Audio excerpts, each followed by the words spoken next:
Des voitures de luxe à ne plus pouvoir se payer un repas. Voici 15 footballeurs qui ont tout perdu, en commençant par un homme qui a parié l'avenir de ses enfants sur une partie de ping-pong. Numéro 15, Paul Merson. L'ex-gunner Paul Merson a été l'une des plus grandes stars d'Arsenal entre 1986 et 1997.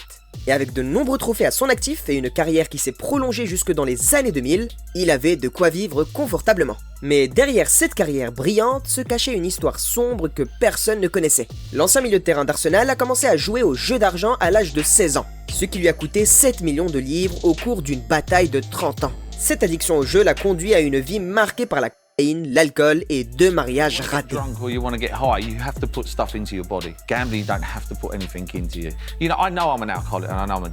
Dans une interview, Paul a révélé qu'il avait gaspillé un acompte de 160 000 livres pour une maison sur des paris de ping-pong au plus fort de la pandémie. Incroyable! Et ce n'est que le numéro 15. Attendez-vous à des histoires encore plus surprenantes. Mais parmi les 3 premiers, il y aura un footballeur condamné pour abus sexuels.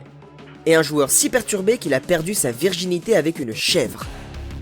Mais avant cela, un footballeur qui vivait comme un riche, mais à crédit. Numéro 14, Eric Djemba Djemba. Quand Eric Djemba Djemba a signé pour Manchester United en 2003, il était vu comme le successeur naturel de Roy Keane, grâce à son style de jeu très dur. Pourtant, ses performances sur le terrain étaient médiocres, mais son comportement hors du terrain était tout simplement incroyable. À un moment de sa vie, il possédait 10 SUV 4x4, 10, et faisait transiter son argent à travers 30 comptes bancaires différents.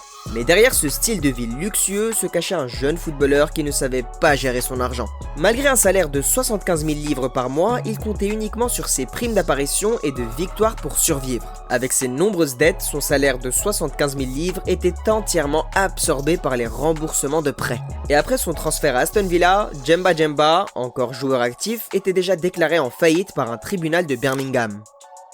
Mais même un tel gaspillage n'est rien comparé à ce prochain joueur, qui a tout misé pour devenir une star d'Hollywood. Numéro 13, Kate Gillespie. Issu d'un milieu modeste, Kate Gillespie a commencé sa carrière à l'académie de Manchester United, partageant une chambre avec l'ancien joueur gallois et consultant Robbie Savage. Mais à seulement 16 ans, Kate s'est mise au jeu d'argent. Et c'est là que tout a commencé à mal tourner pour lui. Cette mauvaise habitude l'a suivi tout au long de sa carrière à Manchester United, Newcastle et Blackburn Rovers. Incapable de gérer son argent, il a perdu sa fortune à cause des jeux d'argent, de faux investissements immobiliers et d'un projet cinématographique qui a échoué. Déclaré en faillite, Kate a révélé dans son autobiographie qu'il avait dilapidé plus de 7 millions de livres. Pas étonnant qu'il ait intitulé son livre How Not to Be a Football Millionaire. How not to be a football millionaire. Press over the years, a lot of it bad, and I just wanted to address all those sort of problems that I've had, gambling being one of them, and it's something that I got involved in at a very young age. I just addressed the problem. I wanted people to know my side of the story as regards it, rather than just what they read. Exactement comme le prochain joueur qui est passé de la richesse à la ruine. Numéro 12, Célestine Babayaro. Célestine Babayaro faisait partie de la génération dorée du football nigérian, celle qui a remporté l'or olympique en 1996. Ses exploits lui ont permis de rejoindre le Chelsea de José Mourinho, avec qui il a dominé le football anglais au début des années 2000. Pour un joueur gagnant jusqu'à 25 000 livres par semaine, l'argent n'aurait jamais dû être un problème. Mais une vie de luxe, des prêts impayés énormes et un transfert raté en MLS ont conduit à sa faillite. Malgré tout, il est difficile de ne pas avoir de la peine pour le prochain joueur, qui a découvert que l'amour a bel et bien un prix. Numéro 11, David James.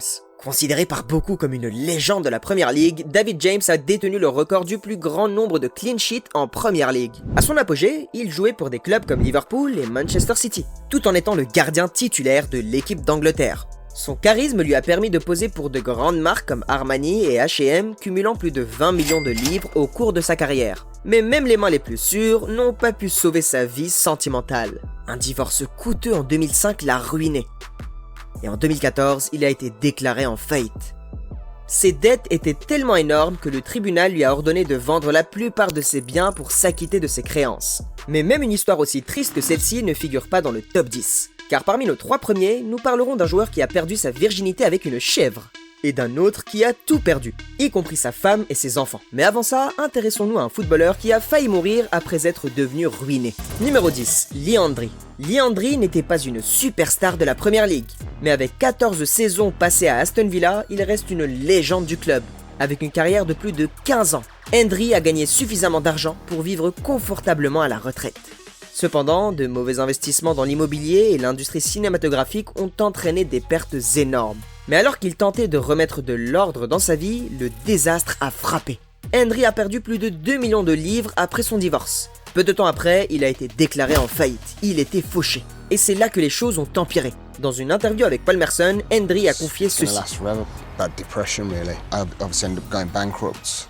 My house got repossessed. That was it then. I just got up one day, I got pissed and too much to drink and then tried myself. I just woke up on a life support machine. No way. Yeah, my body shut down. Yeah. Oh my God. And then I tried to do it again, just because I just couldn't grasp what was going on. I just felt that was the only way I could get away. Il prend encore des antidépresseurs aujourd'hui, ce qui est bouleversant. Mais vous ne pouvez pas vous empêcher de ressentir de la tristesse pour ce footballeur qui a perdu tout ce qu'il avait en investissant dans une carrière différente. Numéro 9, Royston Drenthe. Royston Drenthe est devenu célèbre lorsqu'il a signé au Real Madrid en 2007. Il jouait majoritairement ailier gauche. Drenthe débordait d'énergie et de promesses, mais ses mauvaises performances l'ont empêché de s'imposer. Les choses ont pris une tournure inattendue lorsqu'il a décidé de se lancer dans le rap. Sous le nom de Roya Two Faces. Cependant, sa carrière musicale ne s'est pas déroulée comme prévu. 2 ans plus tard, il est sorti de sa retraite pour jouer à Sparta Rotterdam en 2020. Drenthe a été déclaré en faillite après avoir perdu 3,2 millions de livres dans sa carrière musicale ratée. Vous pensez que c'est triste ? Attendez la suite, parce que l'histoire suivante parle d'un footballeur qui s'est fait arnaquer par son propre pasteur. Numéro 8, Wilson Oruma. Wilson Oruma faisait également partie de la génération dorée du football nigérian. Il a remporté l'or olympique en 1996 aux côtés des légendes comme JJ Okocha et Nwankwo Kanu. Une carrière qu'il a vu évoluer dans des clubs comme le RC Lens, Nancy et l'OM.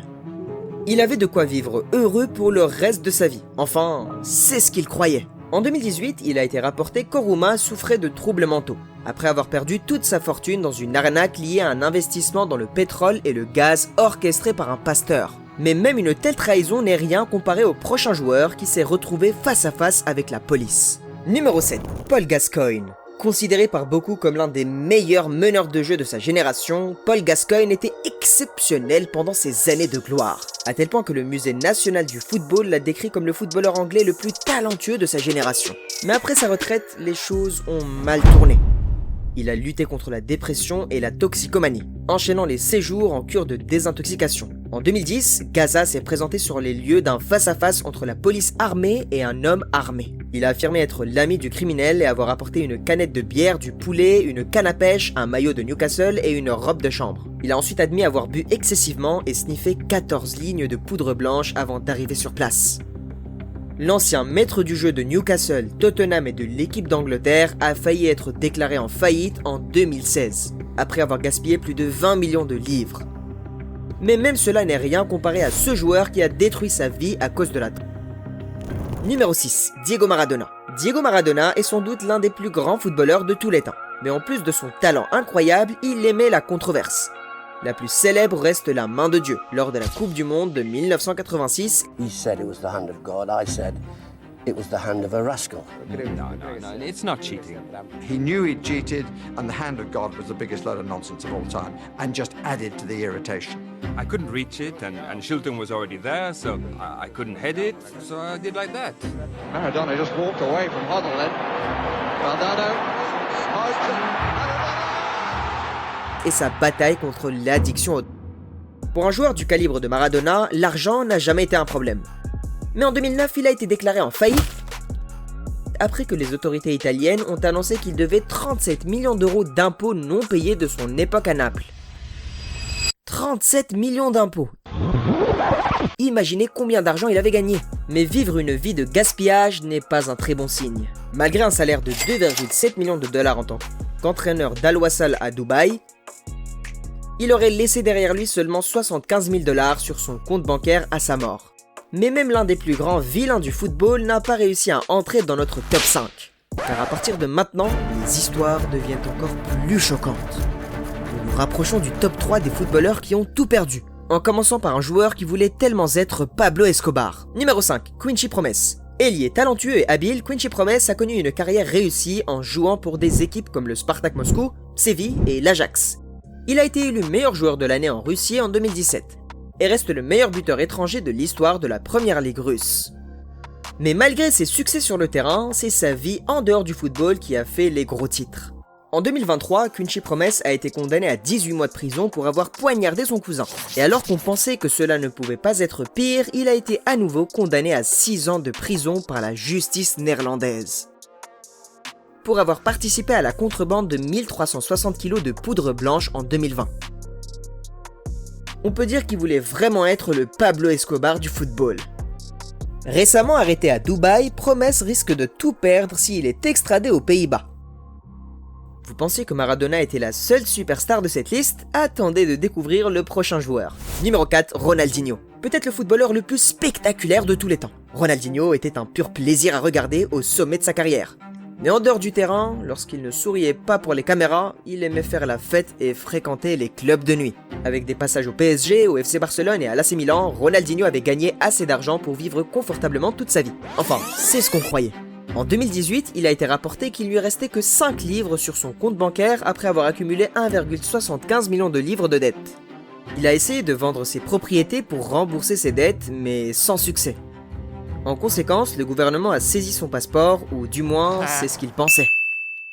Les choses se sont encore aggravées en 2020 lorsque Ronaldinho a été arrêté pour avoir tenté d'entrer au Paraguay avec de faux papiers. Il a passé quelques temps dans une prison paraguayenne où il a ébloui les détenus avec ses talents de footballeur. Mais un joueur comme Ronaldinho ne reste jamais à terre longtemps. Pourtant, à partir de maintenant, les choses deviennent encore plus choquantes. En commençant par ce footballeur qui n'a pas su contrôler ses désirs acharnels.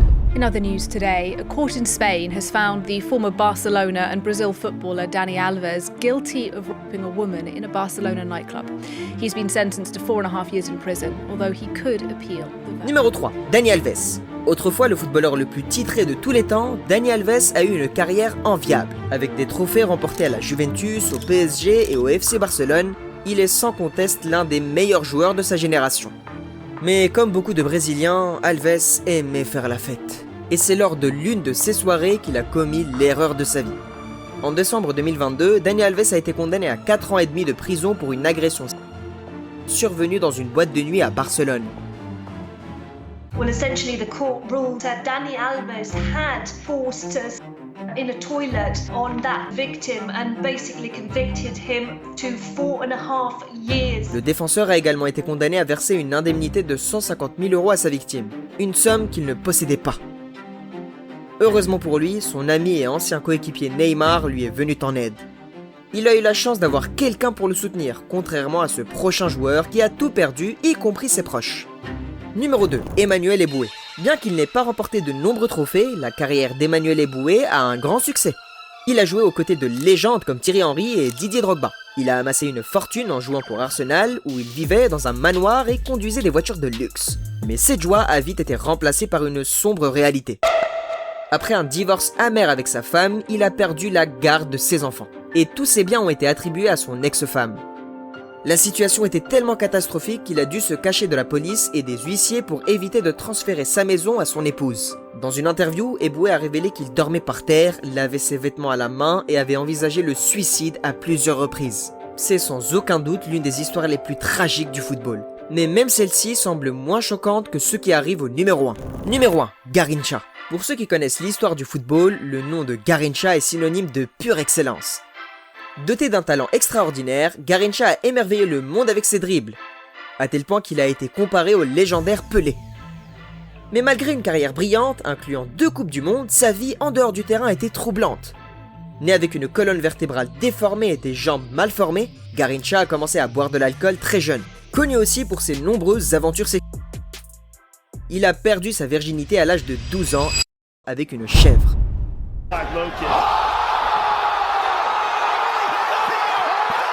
Mais dans ses relations avec les humains, cependant, il a eu 14 enfants et a un jour renversé son père en voiture. Il a également été responsable de la mort de sa belle-mère. Après ce drame, son addiction à l'alcool s'est aggravée. Et une fois à la retraite, il s'est totalement abandonné à cette habitude. Après de nombreux séjours à l'hôpital, l'alcool a eu raison de lui. Il est tristement décédé à l'âge de 49 ans d'une cirrhose du foie. Garrincha reste une légende du football. Mais son mode de vie l'a réduit à vivre de la charité jusqu'à sa mort. Cependant, tous ces joueurs ont peut-être tout perdu. Mais rien n'est aussi fou que le jour où Zlatan a perdu son sang-froid et a physiquement attaqué Materazzi, dans l'un des moments de vengeance les plus brutaux de l'histoire du football.